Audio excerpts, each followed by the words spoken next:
લગ્ન પ્રસંગમાં બને તેવી ખાટી મીઠી દાળ બનાવવા માટે 1 કપ તુવેર દાળ લીધી છે। દાળને 2 થી 3 પાણીએ વોશ કરી લઈશું। બધું પાણી કાઢી લઈશું। હવે 2 કપ જેટલું પાણી ઉમેરીને અડધી કલાક માટે દાળને પલળવા દઈશું, જેથી દાળ સરસ એવી ફૂલી જશે। દાળ ફૂલી ગઈ છે અને દાળમાંથી બધું પાણી કાઢી લઈશું। પ્રેશર કુકરમાં દાળ ઉમેરીશું, સાથે અડધી ચમચી હળદર પાવડર। હળદર પાવડર ઉમેરવાથી દાળનો કલર સારો આવે છે।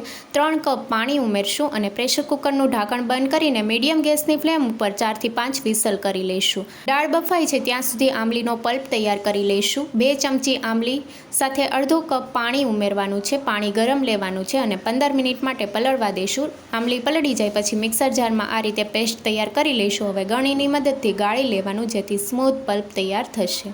તો આ રીતનો આંબલીનો પલ્પ તૈયાર થઈ ગયો છે અને દાળ ચેક કરી લઈશું। કુકર ઠંડુ થઈ ગયું છે, ઢાંકણ ખોલીને જોઈ લઈશું। દાળ બફાઈ ગઈ છે। હવે વિસ્કરના મદદથી દાળને આપણે એકરસ કરી લઈશું। તમે બ્લેન્ડરના મદદથી પણ કરી શકો છો। દાળ એકરસ થઈ ગઈ છે। હવે દાળનો વઘાર કરી લઈશું। નોનસ્ટિક પેનમાં 2 ચમચી જેટલું ઘી ઉમેર્યું છે। તમે ઘીની જગ્યાએ તેલ પણ લઈ શકો છો। અડધી ચમચી રાઈ સાથે 1 ચમચી આખું જીરું, 2 સૂકા લાલ મરચાં, 1 તમાલપત્ર, ચપટી હિંગ, 2 તજના ટુકડા, 4 થી 5 લવિંગ, 4 થી 5 મીઠા લીમડાના પાન ઉમેરીને વઘારને સાતડી લઈશું। ગેસની ફ્લેમ ધીમી રાખવાની છે। વઘાર સતળાઈ ગયો છે। હવે અડધા કપ જેટલા ઝીણા કાપેલા ટમેટા ઉમેરશું, સાથે 1 ચમચી આદુનું છીણ, 1 ચમચી લીલા મરચાંની પેસ્ટ, સ્વાદ પ્રમાણે મીઠું, 3 થી 4 ચમચી જેટલા સિંગદાણા ઉમેરીને સાતળી લઈશું।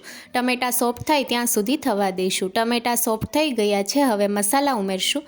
મસાલામાં અડધી ચમચી હળદર પાવડર, 1 ચમચી ધાણા જીરું પાવડર, કલર માટે 1 ચમચી કાશ્મીરી લાલ મરચું પાવડર, 3 ચમચી ખાંડ અને 2 ચમચી આંબલીનો પલ્પ ઉમેરશું અને મિક્સ કરી લઈશું।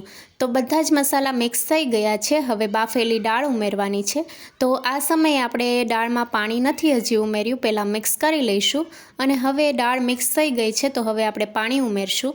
2 કપ જેટલું પાણી ઉમેર્યું છે। દાળ તમારે જે રીતે ઘાટી કે પાતળી કરવી હોય એ રીતે તમે કરી શકો છો। મિક્સ કરી લઈશું। 10 થી 12 મિનિટ માટે ઢાંકણ ઢાંકીને મીડિયમ ગેસની ફ્લેમ ઉપર થવા દઈશું। ઢાંકણ ખોલી લઈશું। 12 મિનિટ જેવું થઈ ગયું છે અને દાળ સારી રીતે ઉકળી ગઈ છે। હવે અડધી ચમચી ગરમ મસાલા પાવડર ઉમેરીને મિક્સ કરી લઈશું। વરામાં બનતી ખાટી મીઠી દાળ તૈયાર છે। ગેસની ફ્લેમ બંધ કરી દઈશું અને છેલ્લે આપણે કોથમીરના પાન અને 1 ચમચી જેટલો લીંબુનો રસ ઉમેરીને મિક્સ કરી લઈશું।